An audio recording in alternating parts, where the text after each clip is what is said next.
everyone, and welcome back to Ladies Table Talk podcast. And I'm your host, Jess. And I'm Marcia, the co-host who has lost her voice a little bit. And if Marcia needs me to re-say any of her questions or anything like that, I will do, because as you can hear today, she has lost her voice and has a sore throat. Yeah. But welcome everyone to today's show, and we have another amazing guest, Yanique Taylor. Yanique, I will pass the floor over to you for you to introduce yourself and tell us a little bit about, your story and where you are now in life. Okay, thanks, ladies. I'm nervous, but yeah. Excited at the same time, but yeah. My name is Yanique Taylor. Talking to me and Jess right now, so just relax. Yes, Yeah. all right, just talk. So my name is Yanique Taylor. I'm an author of 6 books, 3 collaborative books, and I've done 3 books for myself, titled Be Bold, Be Beautiful, and Just Do It. So they include the book and the journals. I'm also an art and journal therapy transformational coach. I'm also a book production and promotions consultant at Martin Publishing House.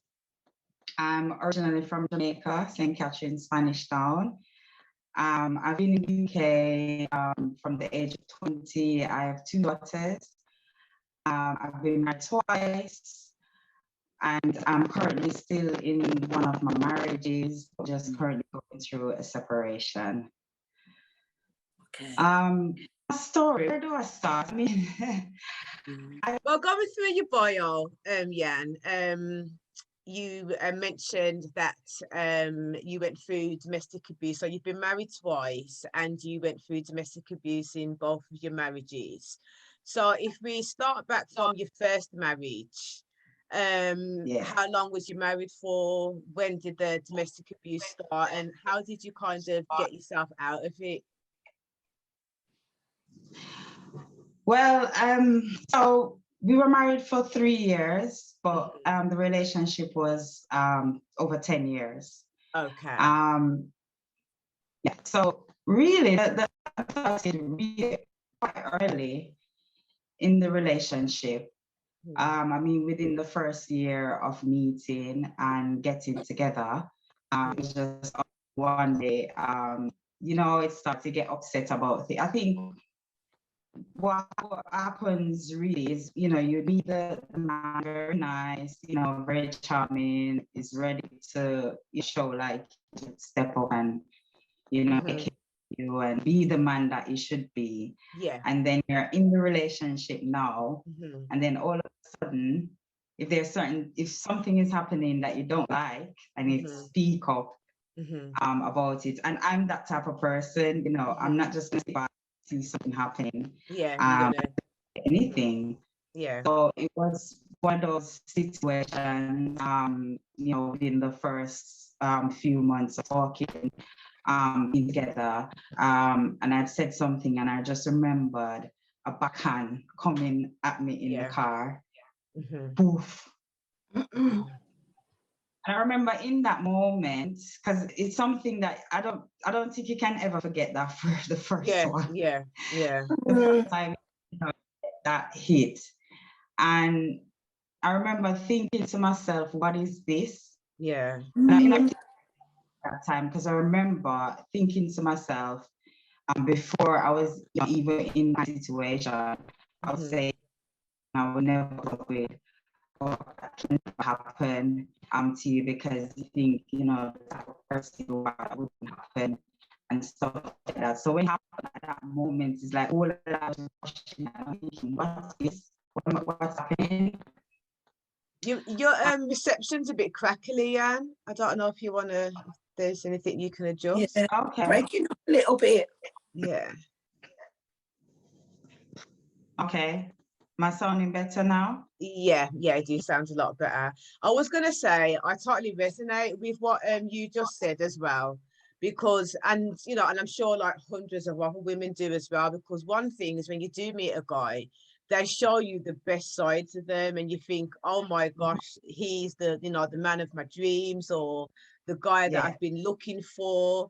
And then, you know, other months down the line, or maybe a year down the line, that mask just falls off. And then you start to see a different person. They deal with, you know, situations differently. They deal with arguments differently. If you say something, or you know, that they don't like, or you act in a certain way that they don't like, they seem to change the way they deal with a situation. When you first met them, it would have been, you know, you and him just talking and sorting it out, you know, or him just laughing it off, and you know, it's not a big deal. And then out the blue, it's like you get this box, or you get a grip, or you know, something changes. So I resonate. Yeah, and at the time, I'd had my first daughter, and so, which wasn't his child, because I met him when my daughter was 6 months, my first daughter. And at that time, I had a family friend that was here, and because that was my first child, I'm an only child, so I wanted my daughter to meet my mom, and you know, that was a perfect moment for the person to bring down my daughter and for her to go to Jamaica to visit. So, you know, so in that situation where I just sent my daughter, in now, you know, getting together, and then that happened, and it was sort of like, okay. And for me, in that marriage, I experienced physical, financial, and emotional abuse. Because obviously, it all starts emotionally, you know, and then obviously the physical comes after. But yeah, financially, you know, that was one of the main things as well. Yanique, can you explain a bit more about when you say financially, what you mean? So yeah, so basically I used to work. Yes, I definitely, I wasn't somebody who, you know me, I'm always working. But he took a stand where he paid all the bills. So he's very controlling. And so he would take care of everything. So at the same time, I was being spoiled, and you know, all this, you know, good life and everything, but then at the same time you're going through this controlling, very jealous person that wouldn't want me to keep any friends. I mean, if I followed him, I wouldn't talk to my family, you know, everything would be all about him. He and I think the challenge was and I think the challenge for him as well is that you can't really control me. So I think he was quite, you know, that was a big challenge for him as well. So that was what caused a lot of the arguments and the fights, because obviously he's trying to control me, but then I'm not the type of person that can control, or I can like controlling me. And then obviously you think, when you realize that, you know, you're not really controlling me. So what kind of some of the issues that would cause the argument, because obviously he would want me to go out. So every weekend we'd have arguments, because you know, when I go out it would be a problem. Didn't like any of my friends, and I think if he was brave enough, he would tell me that he don't like my family. But you know, but that's how it was. You know, I couldn't. So if I was to be doing anything, I probably have to make it up or make it seem this way. So obviously I had to learn the skill of lying. So you pick up habits along the way. So I was very good at lying, and I'm a very smart person. So, you know, I would come up with ideas of how to do things, and so we have less arguments. You know, and then you know, that was going on for years, you know, the toxicity, the arguments, the fights, and, you know, he's cheating and having other women, and, you know, getting somebody else pregnant, but, you know, we were together after even childbearing, because then ended up coming and you know, so it was like all these things happening all the same time. Jess? I can't really hear you. Can you hear Yanique clearly? It's kind of crackling a little bit. Yeah. Okay. I don't know what's happening. I can when hear you you now. signal looks Yeah. like- Yeah, and then when you're speaking, it kind of almost speeds up a bit, doesn't it? Yeah, And then yeah. and crackles. So Oh, I'm not sure. okay. The internet. Ooh. Okay, it's showing full bar that it's connected. I don't know. So I Let me keep see. talking. Hopefully. Fine now. Fine now. Yeah. So yeah, so it was everything that I'm meant to put up with. So I'm having to put up with put up control, jealousy.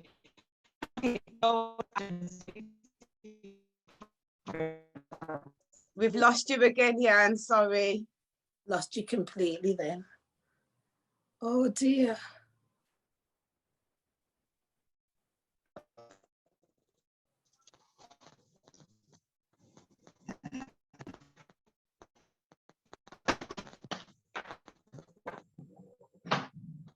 Any better?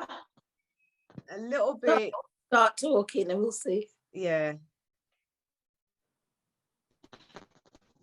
Yeah, you know, it's all those things that you know. Okay. Oh, Try to move. do you need to move? Me, I'll try and move. Okay. That's fine.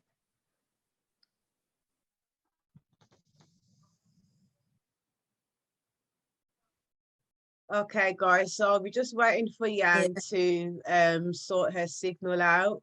Mhm. And then we'll get back to the show. Yes.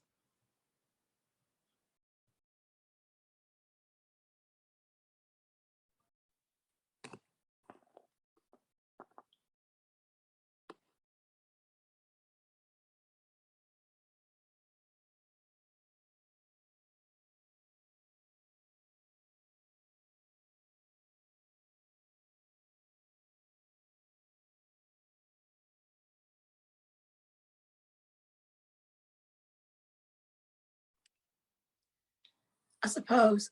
Yeah, let's see.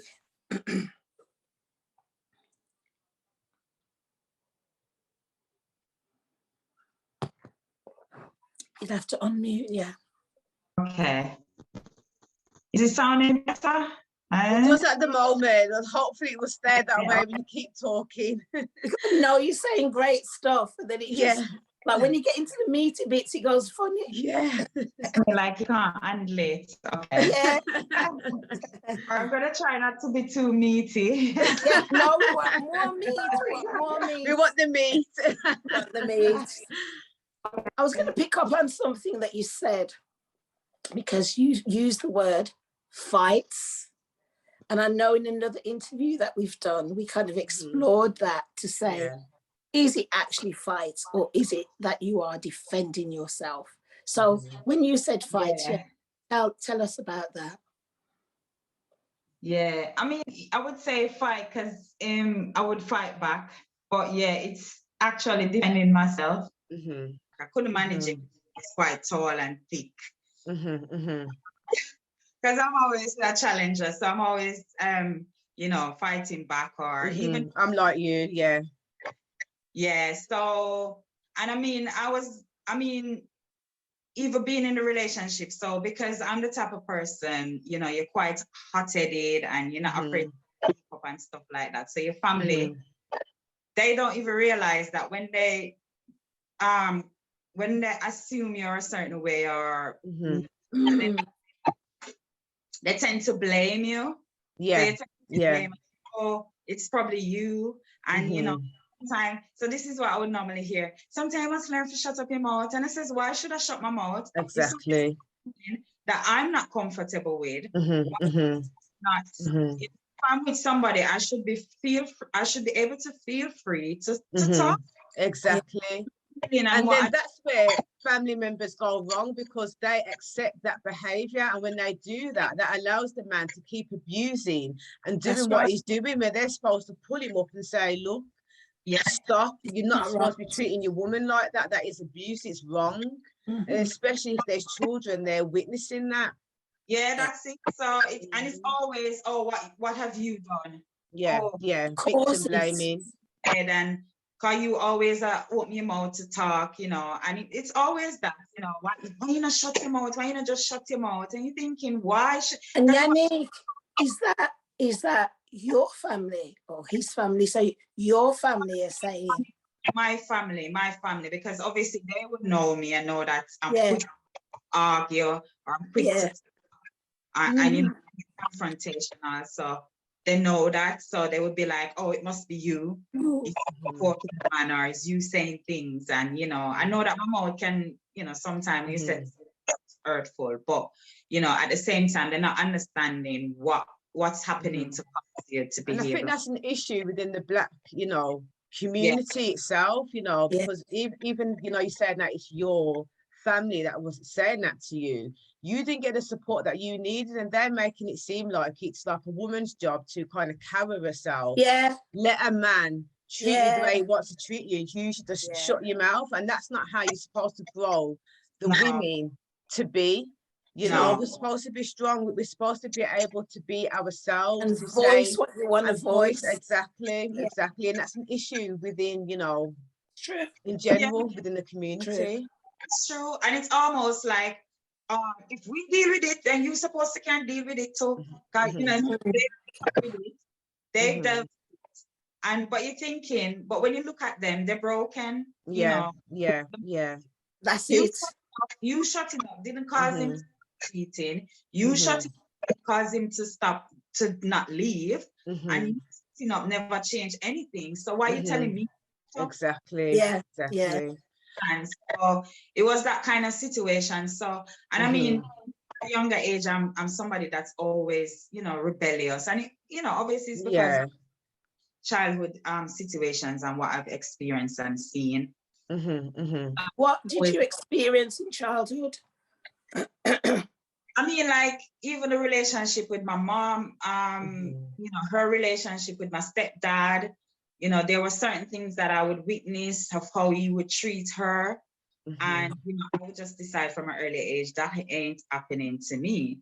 So to be that kind of woman that, you know, would talk up, because I wouldn't see my mom anything. I wouldn't be talking back, or even to be like firm or say no, or, you know, it was just, you know, it was just, for me, it was just unbelievable at the time, because I can't believe that you can be in a relationship with somebody and afraid to express.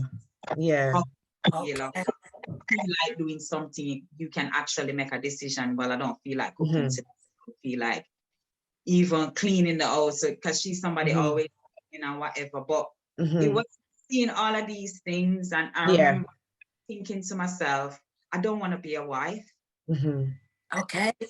You know, so even with leading up to me becoming into coming into a steady relationship, for years I wouldn't settle. So I would always date other women's men. Wow. Yeah. So I want to be the woman. I don't want to be the wife, because as far as I'm concerned, who I see wives are isn't what I want to be. Because so your experience as a child, that was a negative experience watching your mom and your stepdad. So that kind of scared you into being someone's wife or being someone's like main partner. Wow. And being from the country that I'm from, Jamaica, you see a lot of that. You see a lot of men cheating on their wives, or it's normal for a man to be married and have a side chick. Right. You know? And those things were like, most of the time, those things were the norm. Obviously, you have this negativity of that, what a wife is, and you think, I want to be that wife. So, because I want to be in control, I want to make sure that I get what I need from the relationship. If it's not working, and I'm not getting it, I'm going. So do you feel then, so did you get the impression then that the side chick then, let's call it, gets treated better than how the wife gets treated? Because I have heard that numerous times before. Is that your opinion of it? Obviously, you don't have to be cooking the dinner. Yeah, you don't have to be clothes. You don't have to be keeping the house tidy, because a lot of the time, you know, it depends on the situation. I don't want to go into They just go in the bedroom. Okay. Yeah. They just go in the bedroom, or you go hotel. So you'd be the one going to the hotel, you'd be the one getting out for meals, you'd be the one getting to go on the travels because the wife would be with the kids and stuff like that. So and so, you know, I'm good. Yeah. You know, Because and so that was about you seeing what you saw was happening to other women, including your mom, was that the women had no independence, no control over their lives. Like they were trapped in it. Controlled by their men. So it's just amazing, really, because like a lot of women would even think, well, why would you want to be a side chick? No, you know, you're not what you're saying, you're side chick material. That's it. But it's just really interesting to see how your mind, how psychology behind it. Yeah. Yes, the psychology behind it, the thinking behind your decision, which actually makes sense now. It makes sense now we're talking about it. Yeah. Another point I wanted to pick up on as well, and especially for the audience, that you mentioned that he tried to control you, that he didn't want you to leave the house, he didn't want you to spend time with your friends and things like that. So that type of abuse is called isolation. So this is when your perpetrator just wants to isolate you in the house. So he doesn't want you to have any friendships, and they will do their best to try and break down any friendships you have. So you've just got him. Family members are also included in that as well. So, you know, they will tell you your family don't like you. Even the same with friendships, they'll try to break that down as well. If they come round to your house, they will try to make them feel uncomfortable. Again, they can threaten violence, you know, have verbal arguments with you if you do go out and see people that they don't want you to see. So it's another form to control you. So you just, you know, rely on him, dependent upon him. You're all that he's got. So that is another form, another tactic of abuse. And, you know, I mean, with everything that I've gone through, I mean, coming out and with doing healing and everything, because I'm not that person now that I was then. All it did for me was it just damaged me more. Don't get me wrong, even though I talk about that lifestyle and it was good at the time and everything, what I was doing, running away. You were hurting yourself, really. So I needed to start out that whatever emotion that was happening there, but I didn't. And then so I was running away from that control. I was running away from it till when I finally decided that, okay, I can do a relationship. Exactly the same thing happened that I was been running away from for years. Right. So not dealing with the issues and, you know, like that. For me, listening to you, you were running away from something. And there is, you know, I was trained in NLP. And one of the things that they teach us about is you must never be running away from, because the thing you want to move away from, it's like an elastic band. You end up back there. What you need to be doing is moving forwards towards something. Because there's another saying that what you resist persists. So it seems that you have that principle. I'm running away from that. I don't want that. I'm not going to be this. And I'm not going to be in this situation. And then you end up in this situation. So, and you know, and you know, another thing, you know, being the way I was as well, just running away from it. You know, it's the same thing with the relationships. So as soon as it reaches a certain point where I'm thinking, okay, you're trying to control me now. You're trying, you know, you're talking things that I don't like. I'm gone. So when did you realize that you didn't want to be, you know, the side chick anymore and you wanted to actually be the wife? What made you change? What kind of changed that thought process? When I had my daughter. Okay.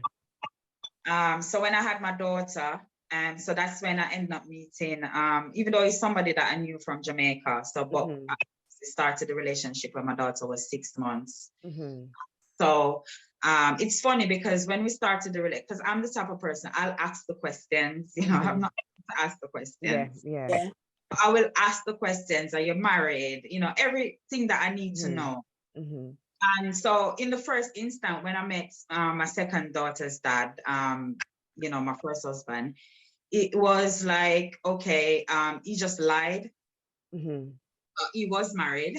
Right. Hey. And then based on certain actions. So this is where sometimes in life you do certain things, but it does equip you. Anything that you're doing, there's a good and a bad to it. Obviously, being in this relationship with him now, based on certain moves he was making, I could pick up that he was a man, because obviously that was my thing before. Right. So that he was with, because of his behavior and things that we plan, you know, or we plan to move in together, and then I noticed certain things not happening, and you know, the excuses that he would be making and stuff like that. So I started to pick it up. So as I said, I'm the person, I'm confrontational. So I just asked the question one day, are you married? Yeah.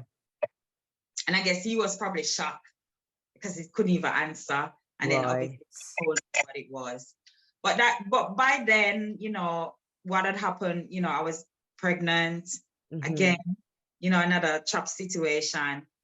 And, you know, obviously he was taking care of me. So despite everything that we've gone through, because I've always, even when I, you know, with Marcia, when I talk, I've always said, you know, what really break down that relationship and caused me to leave really was his temper, the kind of temper he had. Because, you know, over the years, yes, he's got his jealousy, but, you know, that's something that you need in most relationships. Men are, you know, and men always try to be controlling and be in a certain way, as a, especially if they're a certain type of man and they want to be. So I could deal with all of that because, you know, I was the type of person that would, you know, let him, you know, feel like he's in control. Obviously, you know how to, you know, behave with them and stuff like that. But, you know, so really, because he took care, you know, he took care of his family. He was that, you know, he's very reliable. So there was a lot of good things about him as well. But then it just came to when he had that temper where if you feel like he wasn't in control, then he would and that's the thing with domestic abuse. That's what it's about, control. You know, that is the cause of domestic abuse. A lot of power people and control, isn't it? Exactly. You know, a lot of people think it's because of, you know, of mental health or drink or drugs. Them things can make it worse. But it's down to men feeling that they need to control their partners, or when they feel that they're losing control or they haven't got control, then that's when the abuse comes in to get you back into line, and that's what it is. That's it. It couldn't. So I had to leave. You know, it reached a point. So is that still in your first marriage? We're still on now with all of this. So what? That's just the first marriage. I just wanted to ask you about how you decided to leave and why did you leave?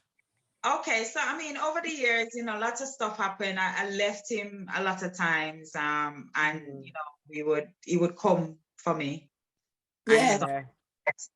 And then obviously by then you have the kids, so you know, I'm staying. And then I remember, you know, reaching a point where my daughters were reaching a certain age, and he was actually doing the fights in front of them. Okay. Ush anymore, or when the kid's not around. And I decided there and then that I can't do this because it's actually happening in front of the girls. And I didn't want them to, you know. How did the girls, what was it? So when the physical, I know you call it fight. I can't call it fight, you know. No, it's not fighting, it's abuse. It's not you know, fight. Obviously as women, we try to defend ourselves, especially if we're strong women, you know, but there's only so much defending you can do. That was like with me at first. I know I was like defending myself, but after a while you get tired, you get drained, you get, you know, there was at a point where I used to just sit there or lie there and just make him just beat me because I never had the energy to fight no more. Somebody that's double the size of me, how much, you know, taller than me, stockier than me, you know, there's only so much defending that you can do. Yeah, there's only so much you can do after. Then, Yeah, you know. So the girls were witnessing, your daughters were witnessing it. So what was there? Could you see signs that they were not coping with what was happening? You know, how were their reaction? What was it like? I don't think at the time I was really aware of their actions to see, but I just knew that it was happening in front of them. Yeah. I didn't like it. No.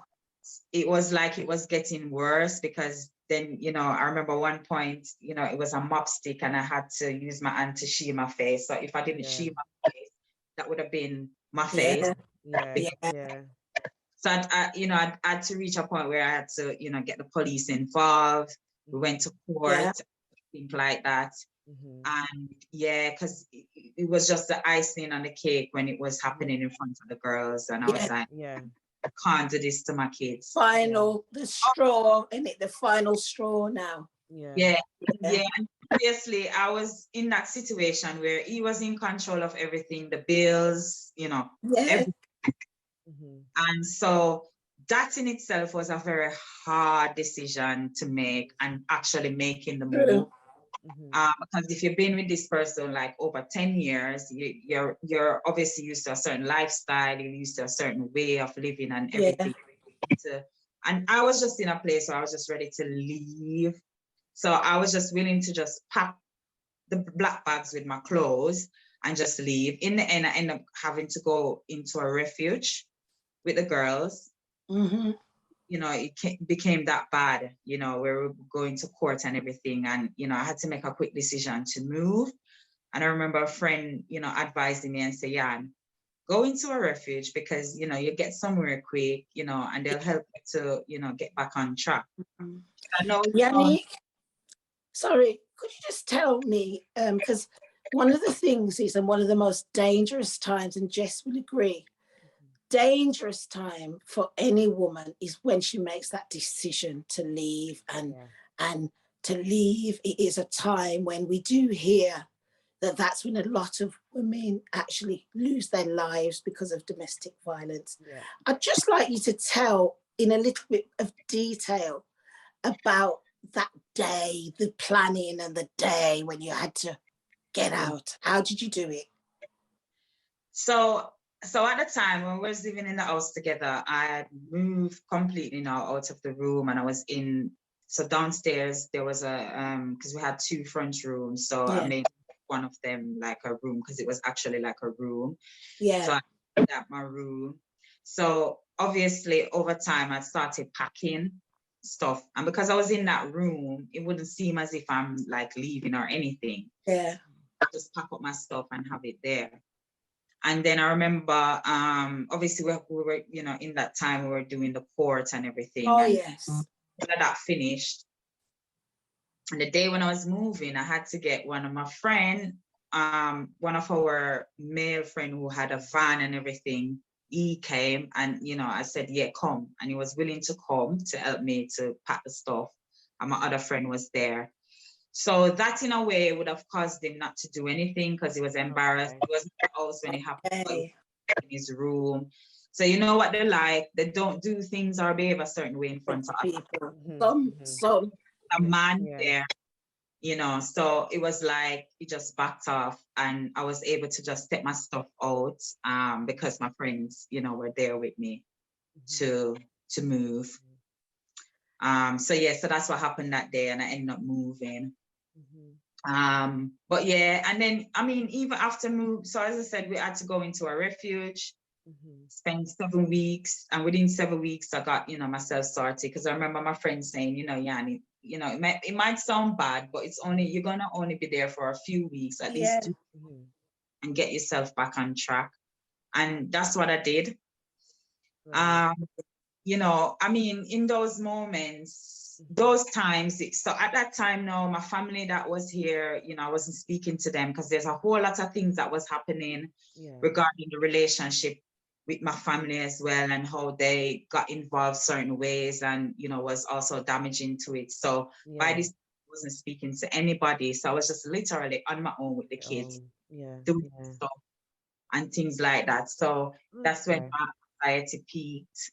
I was having a panic attack one night. I was in London because I ended up going away to London one weekend. And I remember jumping up in the middle of the night, palpitating, because I was thinking, how the heck I'm going to put furniture in, get stuff to put in. But, because I'm not working, I'm on my own now. I'm not used to this. I'm on my own with the kids, and I'm thinking, what am I going to do? Because he would always be the one there to help it started. And I know, I always had that. No, it's just like you on your own and just being independent now. But then Jess, look how he set it up though. Yeah. That actually, even if she left, she don't know what to do. Yeah. Because, and this is where a lot of women just start to have their own independence. It's like it's a new chapter, a new journey. They can learn to just do things on their own without having to need that man anymore. And there's another point I wanted to pick up on as well. So just like what Marcia mentioned, when you do leave your perpetrator, it is one of the most serious and dangerous times for a lot of women. So if there is anybody out there that is planning on leaving their abusive partner, please make sure that you do have a safety plan in place. So, don't obviously leave while he's still in the house. Make sure you leave while he's at work. If he's someone that's just always in the house, contact the police and get them to escort you back to your property to help you to leave safely. Make sure your kids are at a relative's house or somewhere safe. So, you're moving and they don't have to witness any kind of, a situation that can occur. Make sure you know where you're going to go. You've got, the contact numbers of refugees and family members or friends or anybody that can support you. So you do need to make sure that you have some sort of a safety plan. If you don't know where to go, obviously the police can support you. The domestic abuse violence line, the 24-hour violence line can support you as well into finding an emergency refuge as well. What a lot of people don't know is that the council can also support you. They do have a duty of care to house you if you need to flee from domestic abuse. So they can also find you somewhere to stay if you've got nowhere to go as well. Always go to your local council, whether that be Birmingham Council, Sandwell Council, or if in London or anywhere else. They have a duty of care by law. Okay. Wonderful, brilliant information. Swiftly moving forward, because of time. So when you went into your second marriage, what happened then, and how long after did you meet your next partner and you got married, and then how did that happen? About 6 years after leaving my first marriage. So so I met my second husband. That marriage happened very quickly. So within 6 months we'd known each other from, not really. We come from the same place. So what had happened, like a little school reunion on Facebook, and we meet up with people, and we started, he started inboxing, and we started talking about school and whatever, and decided to meet up. So we met up and everything, and it was good, when we met up. Again, this was a total difference. It's like the coin flipped. But with this one, I didn't know what I was dealing with. Right. So everything was just weird. Everything was just strange. Was this weirdness and strangeness from the start, or did it gradually feel weird and strange? No, it was from the start. But as I said, I didn't know what I was dealing with. Okay. You're saying there were red flags right at the beginning. Now you look back.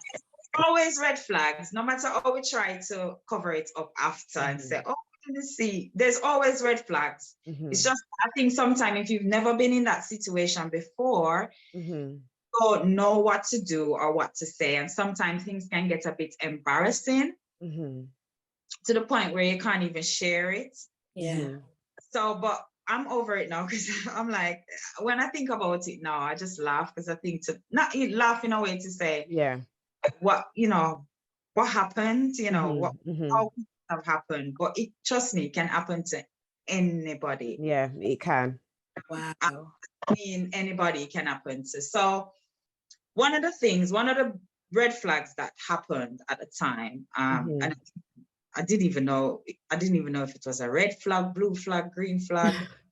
Yeah. I knew that something was wrong, but I just didn't know if it was just me, because I tend to, as you say, I tend to overthink things, and I tend to sometimes overreact. Do you feel that you healed from the first marriage before you went into this one, or do you think you were still in a healing stage? No, I thought I was healed. Okay. Obviously, you think that if you've been, so my healing was thinking, I've been out of that now for the last 5 years, 6 years. And you're good. Whatever, but that's not healing. Yeah. I'm somebody who, would always do self-development and something, but when you're not targeting the issues, you still have a problem. You're not healing. Yeah. You're trying to develop something that hasn't been healed. Yeah. You're trying to get that place, or trying to, but you're not healed because you're addressing the issue. So obviously you're going into this. So I'm in this second marriage now, thinking that, I'm healed, and I'm, obviously I'm attending church. I've always been, going to church. But this was a time where I was really active in church, and I was there and everything. And you think, yes, you're all good. But actually, I wasn't. So it's not after now I realized that I wasn't healed from the first marriage. So obviously, I'd come in with a lot of stuff as well. So that's it, and that's the danger of it. So obviously, when I met my second husband now, and he was behaving a certain way, I was now thinking, is it me again? Yeah. Okay. Me again, because I tend to overthink. I tend to overreact. So like one of the first incident that happened was one of our very first dates we went out on. So this is like mine, but I'll tell you about it after. I'm just leading up to it. So anyway, carry on. So on one of our very first dates we went out, and I just remembering him leaning over the table to me. So I was there, we went to the restaurant, we sat there, and he leaned over to the table to me, and he went, I can tell you something. And I says, yeah. And he says, I can smell your mouth. Oh my gosh, cheek. Yeah. So I was like, gosh. Okay. And then not only that, he said to me, this is on a first date. This is one of the first, this is when I just started to get to know him. But obviously he's trying to get to know me as well, isn't it? Why saying I smell your mouth? That's a bit, that's a bit weird. That's a bit weird. That's the level of mind game that was being played from so it's a level, it's like to make you feel insecure. Straight away when somebody says something like that, insecurity, strong woman or not, it comes in at the moment. Not only insecurity, embarrassment, because it's embarrassing, me like that. But at the same time, I'm thinking, okay, I've never witnessed this before. Is he just a person that, is brave enough? One honest person, Is he the person that's brave enough? He probably, is, telling me what really going on after how many years, but you're not really realizing after how many years of your life, Yanique, if nobody ever tell you that your mouth smell or whatever, one person and say that, but you don't think of it that way. Because obviously, as we get to realize now, I was still in a place where I needed to heal. I said that would have been a trigger for me. That's an insecure. So I'm saying, no, not only that, when he said that, he said to me, do you feel away? So obviously, I'm not going to feel away. Oh, gosh. Because, So he said that to you and wanted to know how you felt about it at the same time. Yes. So this is quite narcissistic to me. Yes. Oh, yes, that's it. So he said, away. Do you feel away? So obviously, you're in a place where if you're a certain type of person, you're going to be like, no, I don't feel no way. And he says, because I was thinking at the same time, because is it true or is it not true? Yeah. No, I don't feel anyway. And he says to me, oh, because sometimes you can't talk to people, but that was the danger of what I was in and didn't realize. Okay. So he Wow. was saying that, and at the same time, he was patting it down and make it, oh, because because some people you can't really talk to them and you can't really say anything. So it's good. What? Mind games and just literally being sly with it and From the subtle with beginning? it. Yeah. Something that's very embarrassing. So I didn't say anything to anybody. Because in my head, I'm thinking I probably say it to somebody and they're thinking, well, you might do stinking. So, yeah, you get paranoid. Yeah. Get paranoid in it. The thing is, everybody's breath will smell at some time.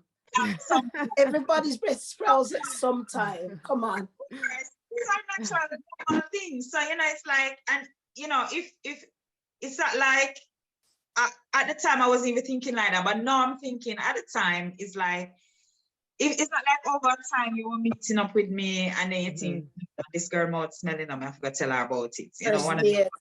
It's just one of the, like, probably it was like a third date or something like that. Yeah. I'm thinking about it.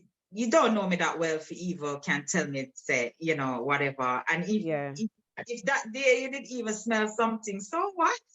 Yeah, exactly. You should have just kept it quiet, but that's something as a person, that's not whatever. That's not even something that you would even probably notice. Like, yeah.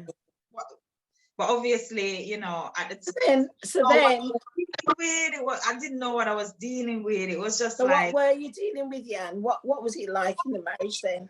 So eventually, what happened? So we got married, and then I fell in depression, like real serious depression. Like I wasn't clean, no motivation. I wasn't having a bath. I wasn't cleaning the house or anything like that. So I remember when I realized that I was going through the depression, was one day I smelled myself. And I smelled myself. And at the same time when I smelled myself, I didn't care. And I was like, no, man, yeah, something wrong. Because not bathe for a few days now. The house not clean. Like at that time, when you came into my house, you would see my mental state. It was all around me in the house. You could see it. You could probably come in and if you know me, if you knew me before, when you come into the house, you would not ask me what's going on. If you are could see it, you could come in and say, no, and you need help. Yeah. And I remember having to, phone Marcy at the time and says, I need a therapist. And she, gave me one. And she was a psychodynamic therapist. So what she does is bring it back to your child. Like ask the question about your child, questions about your child. And I remember going through it with her and talking about my marriage. And she stopped me one day and she says, that sounds like he's a narcissist, but on a psychological level. And she says, that's dangerous. That is dangerous. And she says, like, they don't really change. Like, there's not, like, basically she was telling me that there's nothing you can do. Yeah. And that can be the worst sometimes because them are the ones that literally can just turn you mad. They get into your brain, they get into your mind, they tear you down. I mean, those are the effects that you went through, that women go through from domestic abuse, especially when it's that psychological abuse. You get worn down till you just don't care about yourself. Like what you said, don't wash for a couple of days. The house is a mess. You just don't want to be here anymore as well. You can even go through those types of feelings and emotion because they've broken you so much. And you obviously, and what's so dangerous as well, if you're the type of person that's always appear to be strong to do your thing, and don't get me wrong, it's not like I wouldn't stand up to him and and telling her something. And it was like, and the danger with that is when it comes to psychological abuse, when you talk about it as the victim, people don't believe you. they never will understand because just being, it's just someone you the problem because and nothing can go so because exactly. What the level of pettiness that you have to deal with, level of mind. Exactly. They play a certain game just to see how you would react. But you keep saying things like, and you don't love me, you know, but you're gonna, you know you love me one day. Just to hear what you would say. No, babes, I love you, or whatever. And you know, like kind of give them what they need, and they would. It's just in the argument they will come with some things that they will say. Listen, it was, trust me, dangerous. I wasn't the person that I am. It was, That have just broken me completely. That's why sometimes, in a way, when people say to me, you know, when even like my family would be like, "Oh, you're too confrontational," I'm glad I'm that type of person. Exactly. If I wasn't, this man would make it a road. So do you find that the support helped then? So when you saw the psychologist, did that help you to rebuild yourself back up to who Yan is? Yes, because what started to happen when I did therapy was I started to become aware of what I was going through. Okay. Aware of what I was going through, I could pick up on things. So then I could call him out. So what would happen is when he was going on something, I says, "Don't gaslight me, you know, because you gaslight me at the moment." Oh, that's so common. They love to do the gaslighting. If it twists around back onto you now. Certain things I'll be quick to say, listen, don't play victim here, because they always plays victim. A situation will happen and then he turns around and play the victim and behave like because I'm upset about it, he's upset. Like oh, you're evil. You mean that theory where they say you stabbed me and then you're blaming me, no, and you're the one bleeding. Yeah. It's like that, isn't it? It sounds like that to me. Yeah. What we're going to have to do is wrap up, I think, a bit. I'm sorry, we had so many technical problems. I think just we might have to have Yanique back and another. You know what? Yeah, you definitely need to come back. You've got loads to say. Because I definitely want to catch up on more points and things that you went through. But quickly before we end it, though, just tell us like how you left this marriage and then how you began to rebuild and to get to the place where you know where you are now, because you know you're doing amazing now. You're author of 6 books. You know, I know that you also do makeup and you're excellent at doing your makeup and you got so much talents and skills and, you know, you just seem so strong and independent. Like, just give us a quick kind of, you know, where you got from that place in all those mind games and this man trying to make you go mad and crazy to where you are today. So obviously therapy helped. Yeah. I had to put myself in a place last year because we separated since the beginning of this year. Yeah. But the beginning of last year, I had to drastically work on myself, like get up 5 o'clock in the mornings, do constantly, you know, for a few good months till I ended up doing it.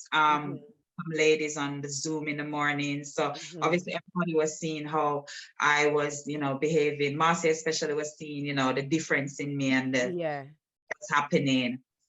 So I had to drastically work on myself. And then because of that work, so I had to do that while I was in the marriage. And so based on doing that and becoming aware of the things that was happening and, you know, could call it out and really realize this thing was serious and I had to be out, because obviously when it comes to your mind, you gotta get that person out. Coming down to the end of last year, I was just in a place. I remember I did it in a way where we went away for Christmas. I think I was just trying to create, it was almost suicidal for me, I think. You think about it and you're just trying to create memory. even with his family and friends, I was just being me in front of them and just, they're getting this extra Yanique. Yeah, yeah. That stamp. And then the real Yanique. Yeah. Yeah, and at the beginning of the year now, I just told him that he had to go. Okay. He didn't go at first. But one of the things, because he's a very prideful man, so that worked in favor. He ended up leaving. Okay.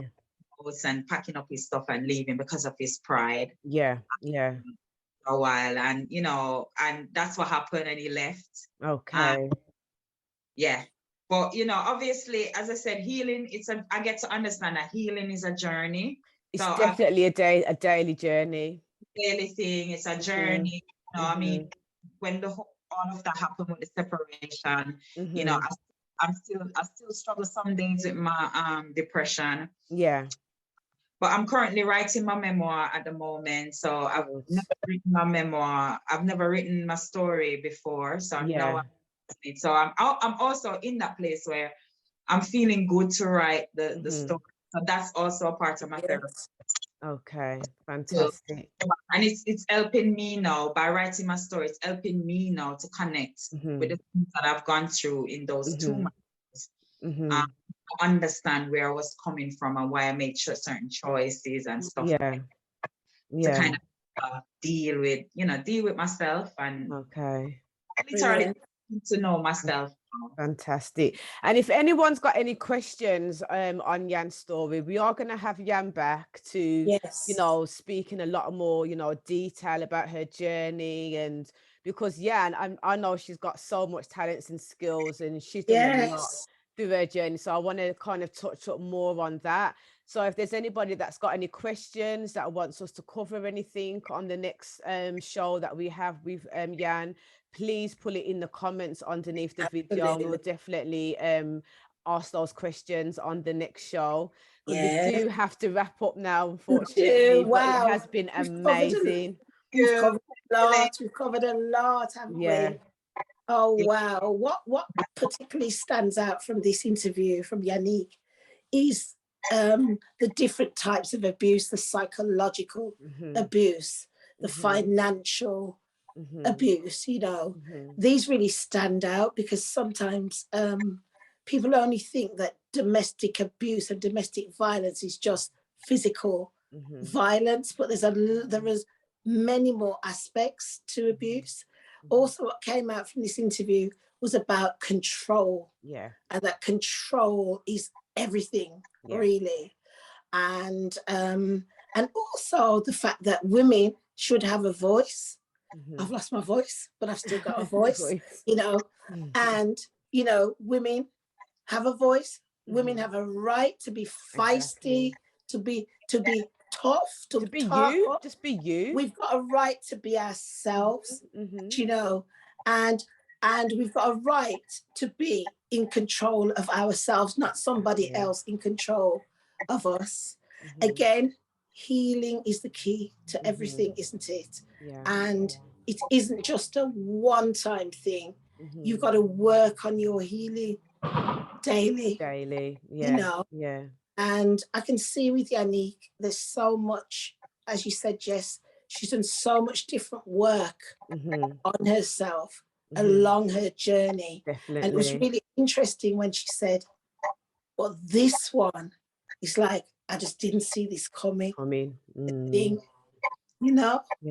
So again, it's just about us helping to wise everybody up on what this dangerous, controlling, narcissistic nature is about. Yanique, one last word from you, please. Yeah, just talk it out, and I think this is a great platform, so thank you ladies for having me on. Thank you for being here, Yan, definitely. Thank you. Yeah, it's about just talking. I think I've reached a stage now where I'm not holding it back. I'm just saying it as it is, because that's what happens, and it happens to everybody. And sometimes you're thinking, oh, it's just you alone, it happened to, or whatever. No, it's happening to everybody, but you just need to say something. Also, Thank you, Yanique. Also to say, you know, Jess runs Living Beyond Surviving Limited. She's a advocate and support for people, anyone who's suffering domestic abuse. She provides one-to-one coaching, and she provides programs for women. So go to the Instagram Ladies Table Talk podcast page, also to Living Beyond Surviving.